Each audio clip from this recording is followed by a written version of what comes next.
আমার ভালোবাসার মিষ্টি বন্ধুরা, তোমরা সবাই কেমন আছো?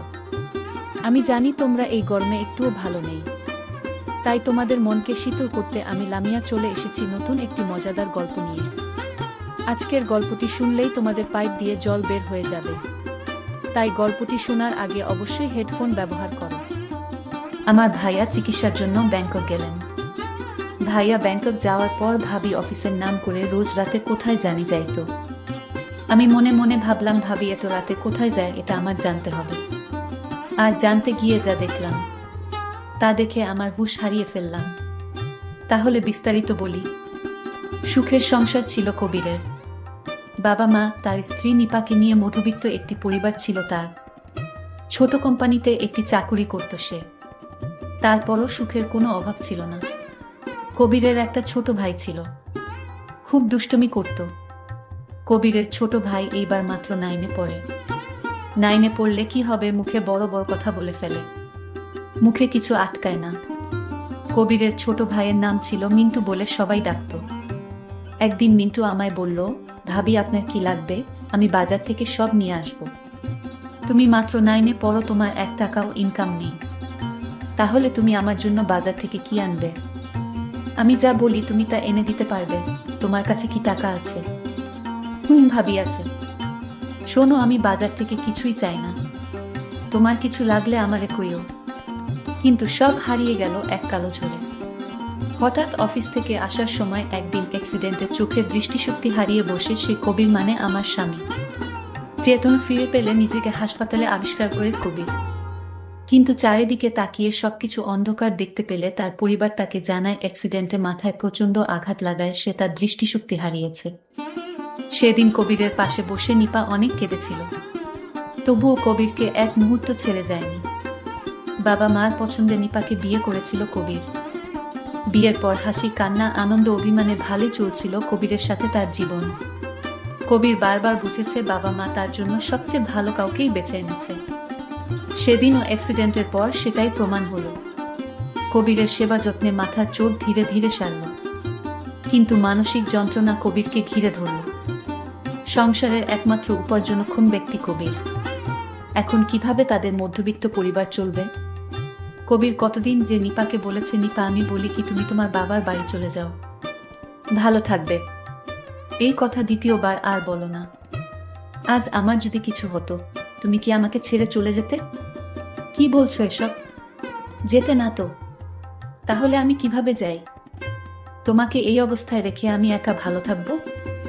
নিপা, তুমি তো জানো কি অবস্থা পরিবারের, টাকা পয়সা প্রায় শেষের পথে। জানি, আমি বলি কি না হয় আমি একটা জব নিই, তখন হুট করে বলে ফেলো কবিরের ছোট ভাই, মানে আমার দেবর, ভাবি তুমি কেন চাকরি করবে? তোমার চাকরি করা লাগবে না, দরকার হয় আমি কাজ করব, রিক্সা চালাবো। আমি তোমাকে কিছুতেই চাকরি করতে দিব না ভাবি। আমি তার কথা শুনে অবাক হচ্ছি। একটা ছোট ছেলে ভাবির প্রতি এত মায়া। আমি আসলেই এই পরিবারে আসতে পেরে আমার জীবন ধন্য। কারণ কবির যেমন আদর্শবান ছেলে, ঠিক তেমনি আমার দেবর। ভাবি বলল, আরে তোমরা আমাকে নিয়ে এত চিন্তা করছো কেন? আমি চাকরি করতে পারবো, এটা তো আমার পরিবার। কবির বলল, কিন্তু? কোনো কিন্তু না, আমি কি আমার পরিবারের জন্য এটুকু করতে পারি না? তারপর তুমি সুস্থ হলে আমি না হয় আবার জব ছেড়ে দিলাম। হ্যাঁ, আমি আবার সুস্থ। দেখো, তুমি আবার দেখতে পাবে। আমরা তো কালকেই ডাক্তারের কাছে যাচ্ছি, দেখি না কি বলে ডাক্তার। কবির চুপ করে রইল। নিপা আর কবির দুজনের মুখই বিমর্ষ হয়ে রইল। শেষে নিপা ডিসিশন নিল, এখন তো চিকিৎসার টাকাও নেই তাদের কাছে। তাই নিপা চাকুরি করে টাকা জমিয়ে তারপর না হয় কয়দিন পর কবিরের চিকিৎসা করাবে। কবির সেদিন বুঝেছিল স্বামী স্ত্রী দুজন দুজনের জন্য কতটা আপন। কয়দিন পর নিপা একটা ব্র্যাকেতে চাকুরি নিল। প্রথম প্রথম বেশ ভালোই কাটছিল তাদের। অল্প বেতনের মাঝেও অনেক টাকা করে সেভ করছিল তারা কবিরের চিকিৎসার জন্য। নিপা অফিস শেষে এসেই কবিরকে নিয়ে ব্যস্ত থাকত, তার খুব যত্ন করত। কবির মাঝে মাঝে বলতো, আমি যদি অন্ধ হয়েও থাকি তাও আমার কোনো অভিযোগ নেই, কারণ এরকম যত্ন পাব তোমার কাছে সারাটা জীবন। এই ভালোবাসা দিয়েই আমি একটা জীবন কাটাতে পারবো। বিনিময়ে কবিরের মন মাতানো হাসির আওয়াজ শুনত সে। কবিরের মা কাঁথা সেলাই করে বিক্রি করত কম দামে, এ টাকা দিয়েও কিছু সংসারের খরচ মিটত। কিন্তু হঠাৎ কয়দিন পর নিপা কেমন যেন পরিবর্তন হয়ে গেল। রাতে ফিরত, মাঝে মাঝে 11টা-12টাও বেজে যেত। কবির কিছু বললে বলতো ওভারটাইম করছে সে। টাকাও জমাতে পারছিল না, আর ওভারটাইম করেও। কবিরের বাবা মা বললে বলতো এত রাতে হেঁটে না এসে সিএনজিতে আসি, তাই একটু খরচ বেশি হয়। কিন্তু কিছুদিন পর থেকেই যখন ওভারটাইমের টাকা পাবো তখন আর সমস্যা হবে না। কিন্তু কবিরের আর সেই কিছুদিন আসলো না। কবিরের উপরও কেমন যেন কবিরের যত্ন আদি কমে যাচ্ছিল। অফিস থেকে দেরি করে ফিরেই সে কবিরকে ক্লান্ততা দেখিয়ে শুয়ে পড়ত। কত রাত যে কবির নিদ্রাহীন কাটিয়েছে তার ঠিক নেই। কিন্তু মনকে সান্ত্বনা দিত নিপা তো এসব তার জন্য, তার পরিবারের জন্যই করছে।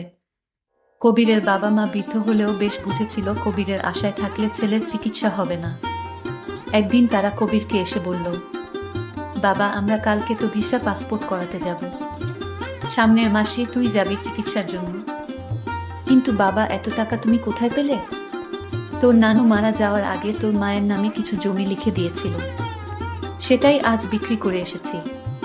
কিন্তু মায়ের সম্পদ এভাবে বলার আগেই পাশ থেকে কবিরের মা বলল, আমার সম্পদ তো তুই, তোকে ছাড়া কিভাবে চলব আমরা? নিপা বাসায় এলে তাকে জানালেও সে কিছু বলল না তেমন, শুধু বলল বেশ ভালোই, তুমি জলদি যাও, তোমাকে ছাড়া কিভাবে যাব আমি? আরে হো আমি গেলে কেমন হবে? তাহলে চাকুরি করব কিভাবে আর পরিবারের খরচ মিটাব কিভাবে? হ্যাঁ ঠিকই বলেছ। বিদেশে আসলো কবির। এয়ারপোর্ট অবধি সে কবিরের সাথে নিয়েছিল সে। নিপা সাহস জুগিয়েছিল তাকে। বাবা মা সবার থেকে বিদায় নিয়ে সে বিদেশে এসেছিল চিকিৎসা করাতে। আজ 5 মাস পর সে সুস্থ হয়ে দেশে ফিরছে। ভিতরে কথা হয়েছে কবিরের সাথে বাবা মার সাথে ফোনে, কিন্তু কবির বলেনি সে সুস্থ হয়ে গেছে। ভেবেছে সামনাসামনি সারপ্রাইজ দেবে, কিন্তু কে জানতো আজ নিজেই এত বড় কিছুর সম্মুখীন হবে। কবির বিদেশ চলে গেল চিকিৎসা করতে। এই দিকে নিপার শ্বশুর শাশুড়ির সাথে আচরণ খারাপ করতে লাগলো। আগের মতো শ্বশুর শাশুড়ির কথা শোনে না, আগের মতো টাকা পয়সা দেয় না। কেমন জানি হয়ে গেছে নিপা। তার দেবর একদিন তার ভাবিকে জিজ্ঞাসা করেছিল, ভাবি তুমি এখন দেরি করে অফিস থেকে আসো কেন? আগে তো খুব তাড়াতাড়ি আসতে, আমার সাথে গল্প করতে, আমায় লেখাপড়া করার জন্য উপদেশ দিতে। এখন তুমি আমায় আগের মতো আমার সাথে গল্প করো না, লেখাপড়ার কথাও বলো না, ভাইয়ার খুঁজও তেমন রাখো না। কি হয়েছে ভাবি তোমার? আমি যখন ভাবিকে এই প্রশ্ন করলাম, ভাবি তখন রাখে আমাকে তাপ্পড় মারল। আমি সঙ্গে সঙ্গে কেঁদে দিলাম, আমার চোখ দিয়ে পানি পড়ছে। আমার কান্নাটা কিছুতেই থামাতে পারছিলাম না। হঠাৎ আমার কান্নার আওয়াজ শুনে মা দৌড়ে আসলেন। কি হয়েছে বাবা তোর, তুই কাঁদছিস কেন? মা ভাইয়ার কথা মনে পড়ছে তাই কান্না করছি। মা বলল, তোর ভাইয়া ভালো হয়ে যাবে, চিন্তা করিস না, আর কান্না করিস না। আমি আমার মাকে মিথ্যা বলেছি। আমি যদি বলতাম যে ভাবি আমাকে মারছে, তাহলে হয়তো মা এবং ভাবি দুইজনও কষ্ট পেত, তার চেয়ে বরং আমি একাই কষ্টটা পাই। তারপর আমি সিদ্ধান্ত নিলাম ভাবি আগে এরকম ছিল না, এখন কেন এরকম করছে এটা আমাকে খুঁজে বের করতে হবে। ভাবি সকালে নাস্তা না খেয়ে অফিসে চলে গেলেন।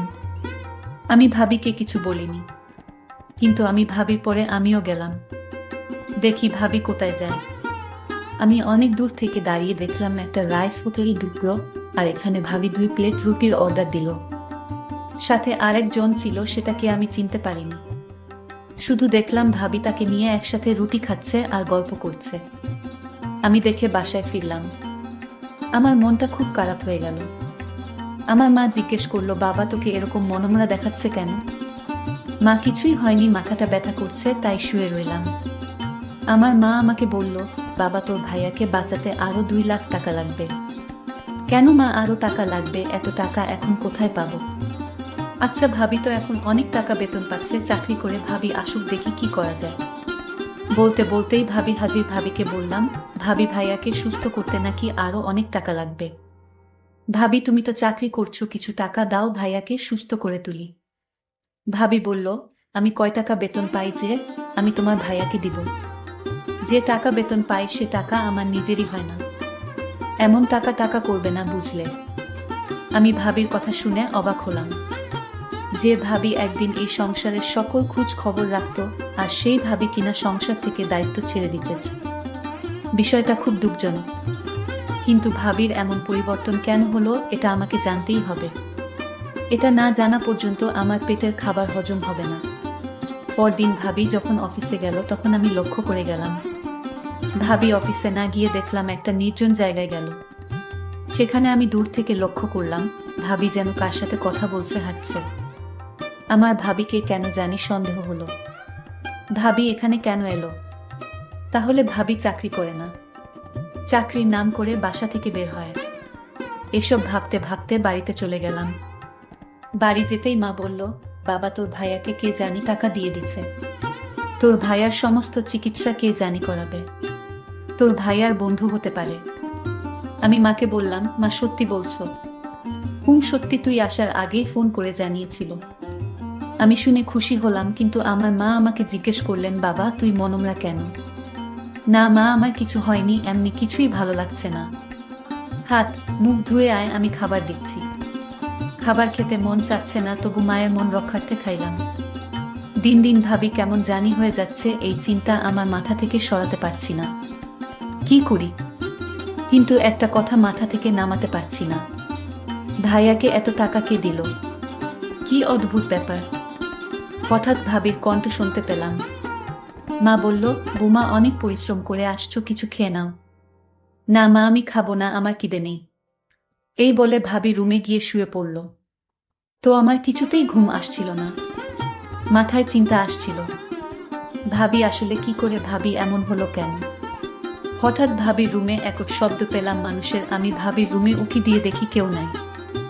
ভাবি একা একা বসে কি যেন করছে। তারপর আমি আবার শুয়ে পড়লাম, কিন্তু আমার মনে হলো আরেকবার দেখে আসি। আমি তো অবাক, ভাবি রুমে নেই। আমি ঘর থেকে বের হলাম। ফজরের আয়ান পড়ে যাবে প্রায়। এমন সময় ভাবিকে দেখলাম অফিসের দিকে যাচ্ছে। আমি ভাবলাম এখন ফজরের আয়ান দিবে, এত ভোর বেলাতে ভাবি অফিসে যাবে কেন? আমি তো আগে থেকেই জানি ভাবি কোথায় যায়, কিন্তু কেন? সকাল 10টা বাজে, এমন সময় ভাবিকে কে যেন গাড়ি থেকে নামিয়ে দিয়ে গেল আর বলল, কাল অফিসে দেখা হবে। হঠাৎ আমার ভাইয়া হাজির। আমি তো অবাক, ভাইয়া তুমি না জানিয়ে এসে পড়লে? হ্যাঁ আমি এসে পড়লাম সবাইকে তোর ভাবিকে সারপ্রাইজ দিব বলে। কিন্তু ভাই লক্ষ্য করলো গাড়ি থেকে ভাবি নামছে। এই দৃশ্য দেখে ভাইয়া কেঁদে ফেলল। এসব দেখে কবির ভাবছে, কেন সে ঠিক হলো? অসুস্থতার সময় সে মারা গেল না কেন? ভাবতে ভাবতেই নিপা সামনে এসে দাঁড়িয়েছে। তুমি? কবির জিজ্ঞেস করলো। গাড়িতে যে লোকটি ছিল সে কে? তোমার কি হয়? নিপা বলল, শোনো, তুমি যাকে গাড়িতে দেখলে সে হলো আমাদের অফিসের হেড। তো ওনার সাথে তুমি কি করছিলে? উনি আমাকে বাসায় পৌঁছে দিয়ে গেল। কেন তুমি অন্য গাড়ি দিয়ে আসতে পারোনি? না, আমি অন্য গাড়ি দিয়ে আসতে পারি না। কেন আসতে পারো না? সকল জবাব কি তোমারে দিতে হবে? এই কথা বলার সাথে সাথেই ভাইয়া ভাবিকে একটা থাপ্পড় মারে। ভাবি তখন কেঁদে কেঁদে বলল, বাহ, এখন সুস্থ হয়ে শক্তি বেড়ে গেছে। ভাবি তখন বলতে লাগলো, জানো, আমি অফিসে কোনো চাকরি করিনি। আমি যখন অফিসে চাকরি নিতে গেলাম তখন অফিসের হেড স্যার আমায় বলল, তোমার চাকরি করতে হবে না, তোমার স্বামীকে বাঁচাতে যত টাকা লাগে আমি দিব, কিন্তু তুমি আমার সাথে একটা মিথ্যা প্রেমের অভিনয় বা নাটক করতে হবে। জাস্ট মিথ্যা অভিনয়, আর এই অভিনয় তোমার সাথে আমি করতে চাই।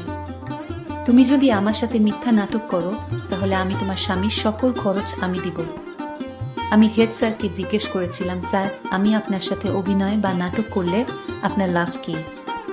স্যার তখন বলল, আমি এই নাটক বা অভিনয়টা আমি আমার প্রেমিকাকে দেখাবো। তার জবাবে আমি জিজ্ঞেস করলাম, দেখালে কি হবে? সে হয়তো আমার কাছে ফিরে আসতে পারে। আমি জানতে চাই সে আমাকে সত্যি ভালোবাসে কিনা। যদি আমার সাথে তোমারে দেখে তাহলে আমার প্রেমিকা যদি আমাকে সত্যি ভালোবাসে এবং বিয়ে করতে চায় তাহলে সে আমার কাছে আসবে, কারণ কোনো নারী চায় না তার স্বামী অন্য কারো হয়ে যাক। আমি বলেছিলাম, স্যার আমি পারবো না, আমাকে চাকরি দিয়ে দেন। স্যার বলেছিল, চাকরি করে যে টাকা পাবে সে টাকা দিয়ে তোমার স্বামীকে সুস্থ করে তুলতে পারবে না, আর তাই আমি নাটক করতে রাজি হয়েছিলাম। এটা কি আমার অপরাধ? শুধু তোমাকে সুস্থ করে তোলার জন্য আমি নাটক বলো আর অভিনয় বলো আমি করেছিলাম। ভাবির কথা শুনে আমি হাও মাও করে কেঁদে ফেলি। ভাবি, তুমি সত্যিই মহান। আমি তোমাকে ভুল বুঝেছিলাম। আর ভাইয়া ভাবিকে বলল, নিপা তুমি আমাকে ক্ষমা করে দাও, আমি বুঝতে পারিনি।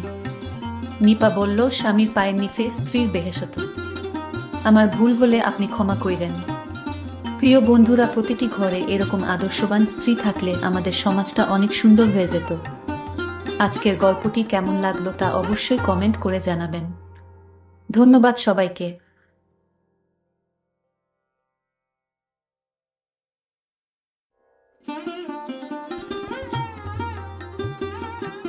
বন্ধুরা, আমি লামিয়া অনেক কষ্ট করে তোমাদের জন্য ভিডিও বানাই। আর পরবর্তী গল্পে আমি আমার ইমো নাম্বার দিব এবং তোমরা সবাই আমার সাথে ভিডিও কলে কথা বলতে পারবা। শুধুমাত্র যারা আমার চ্যানেলটিকে সাবস্ক্রাইব করবে আমি তাদের সাথে ভিডিও কলে কথা বলবো।